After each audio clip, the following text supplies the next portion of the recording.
క్లీనర్లు ఎక్కి ట్రాక్టర్లు ఎక్కి గౌరవ ముఖ్యమంత్రి గారు అది అప్రిషియేట్ చేయాల్సిందిపై నన్ను విమర్శించడం ఇది సరైన పద్ధతి కాదు, మార్చుకోవాలి వైసీపీ నాయకులు.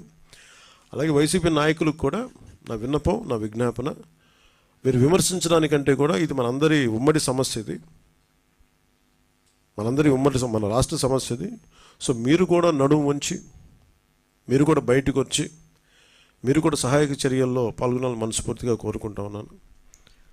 అలాగే గత 2-3 రోజులుగా నేను కనిపించట్లేదు అది ఇది అని మాట్లాడుతాను. ఒకటి చెప్తాను, ఇప్పుడు నేను వస్తే నాకు ఇబ్బంది ఏంటంటే ఈ సహాయక చర్యల్లో ఇబ్బంది పడిపోద్ది. ఒకసారి అందరిని మీద పడటం, దానివల్ల అధికార యంత్రాంగానికి కూడా ఒత్తిడి అవుద్ది. దానివల్ల నన్ను వాళ్ళు చెప్పడం వల్ల రాలేకపోయాను. అది నిన్న మీకు క్లియర్ కట్గా తెలియజేశాను.